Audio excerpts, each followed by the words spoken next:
Tai šiandien esame Rumunijoje, netoli Sibiu miestelio, kur vyksta legendiniai romaniakai ir turime naują lietuvišką renginį, For Dragons. Tai gal gali papasakoti tiem, kas nežino, kas čia yra per renginys? For Dragons atsirado 2019 metais, startavome su šitu renginiu Ukrainoje, su dviem kolegom Šarūnu ir Marium. Nusprendėm padaryti lietuvišką variantą kalnų hard enduro, ekstremalaus enduro, kad būtų tikras enduro, kaip turėtų būti, kaip jis įprastai vyksta ekstremalaus enduro čempionatuose pasaulyje, vienu žodžiu, kad atitiktų maždaug tą lygį. Startuojame su Ukrainoje, pradedam nuo paprastesnių kalnų, nu, tada jau žiūrėsim, kaip ten bus. Tai buvo mūsų klubo renginys bandomasis, tada susirinko apie 40 dalyvių ir dalyvių lygis pradėjo augti, kai kurie, reiškia, perėjo į sportą ir tada pasirodė, kad daliai dalyvių puikiai tinka Rumunijos kalnai ir čia jau trečią kartą vyko Rumunijoje. Taip. Tai kas gali atvykti čia dalyvauti? Čia gali atvykti irgi naujokai, darom tokius trekus, maršrutus, kuriuose gali važiuoti ir pradedantieji, ir ten labai stiprus sportininkai.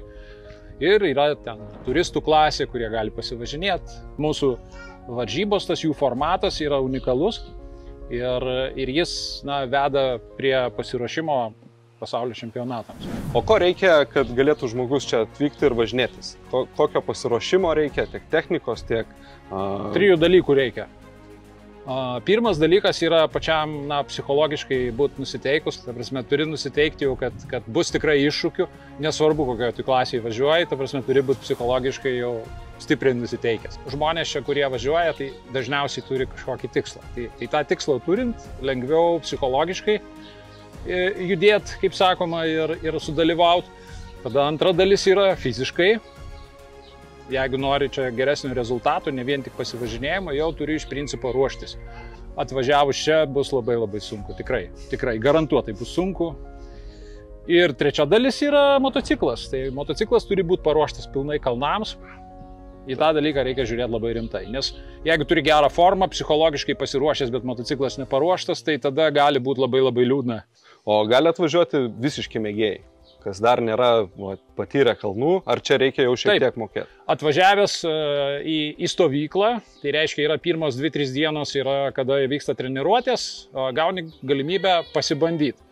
Ir jeigu matai, kad esi subrendęs mėgėjų klasiai, keletas dienų ir jau gali važiuoti mėgėjų klasiai ir kai kuriuos, kurie važiuoja toj klasiai jau ne pirmus metus, irgi gali būti taip, kad lenksi.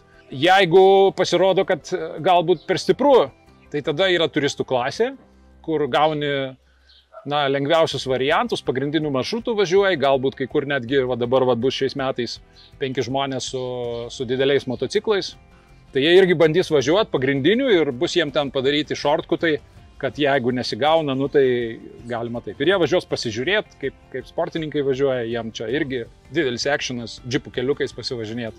Dar prie viso to pridėsiu, kad reiškia, mes išsibandėm šiais metais jau elektrinius motociklus ir aš suprantu, kad tikrai galima daryti ir elektriniams motociklams šiek tiek modifikuotus maršrutus trumpesnius ir turėti irgi savo klasę, kur čia ir treniruotės, ir varžybas jau turėti kaip atskiroj klasiai. Nu ir dar apie virtualų formatą. Mes dabar mąstom dar vieną modifikaciją Dragonsų.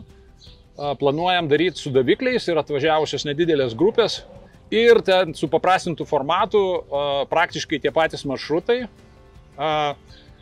ir specruožų įveikimas greičiui ir tada kiek kilometrų, dar vienas kriterijus vertinimo, kiek kilometrų įveiks, reiškia, iš viso per visą sezoną komanda. Tai jau dabar, jeigu nori važiuoti kitais metais, jau dabar reikia psichologiškai, fiziškai ir motociklą ruoštis jau pradėti dabar. Taip, žinoma. Reikėtų ruoštis maždaug taip tokį projektą nuo pusės metų iki metų. Bus specialios kainos tiem, kurie registruojasi iš anksto. O kiek laiko vyksta visos Dragon varžybos, o šita stovykla? Kiek laiko vyksta? Savaitę laiko. Galima anksčiau atvažiuoti porą dienų. Pirmą kartą išvažiuoja apšilimą, o pirmadienis jau yra pilna diena, normali treniruočių, antradienis pilna diena treniruočių ir tada trečiadienis, tarkim, poilsis ir porą dienų varžybų. Čia yra optimalu. Taip. Plius minus ten vieną dieną. Ir kas va šiandien laukia visų dalyvių, kas susirinko? Šiandien bus pas mus vakare prologas, mini varžybėlės, kurios sudėlioja starto laikus. Trumpas prologas, ten 10-15 minučių ir pasimato viskas.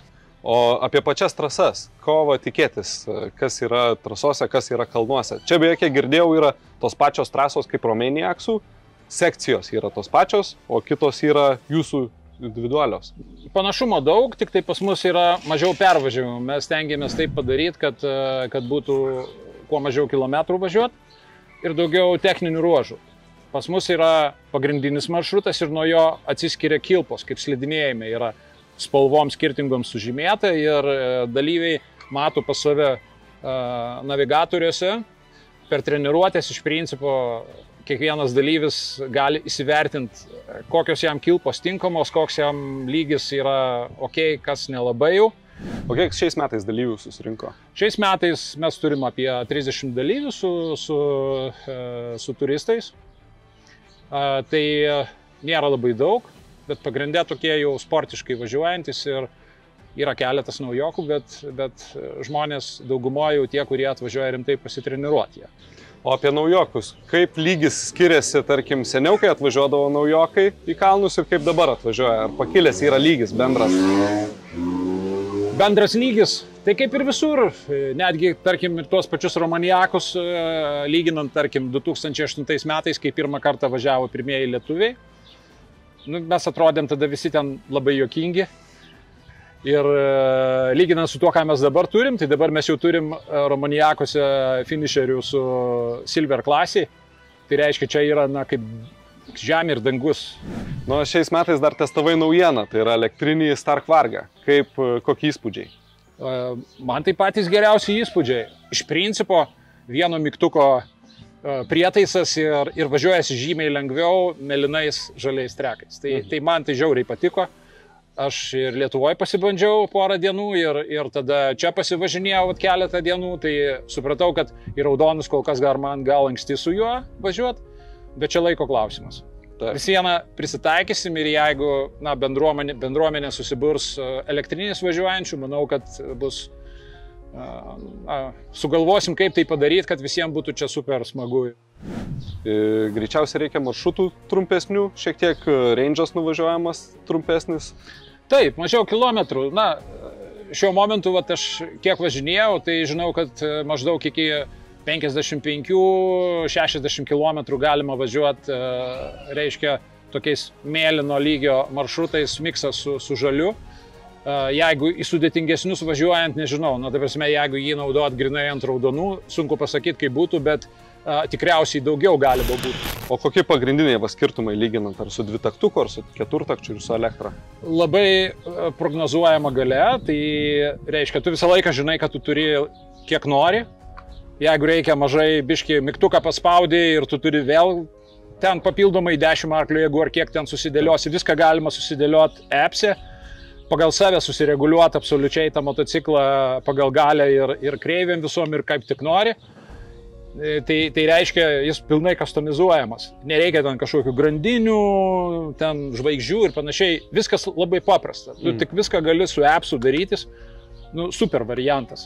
O kaip kyla į kalną? Raketa. Jeigu važiuot mėlyną arba žalią, tai kiek suksi tiek eina, nėra ten palauk, nėra ten galvok perjunginėt kažką, tai tiesiog tu važiuoji ir žinok, kaip dozuot gazą. Na ką, čia yra viešbutis greičiausiai, visi gauna apgyvendinimą stovykloje, maistas. 2-3 maitinimai, irgi galima prisitaikyti čia ir užsisakyti dar ko nori, maitina gerai. Taip. Viskas kaimo turizmo viešbutis, plus dar keletas čia aplinkui yra viešbutukų, kuriuose apgyvendinam. Kitais metais priimsi daugiau elektrinių motociklų. Aš manau, kad sekančiais metais, darant Dragonsus, reikės pagalvoti, kaip čia bus su klase. atskirai šiek tiek maršrutų reikia paruošti ir geriausia būtų, aišku, kad išsibandyti porą kartų atvažiuotų. Na ir paskutiniai žodžiai kokie, pakvietimas gal naujiem dalyviam?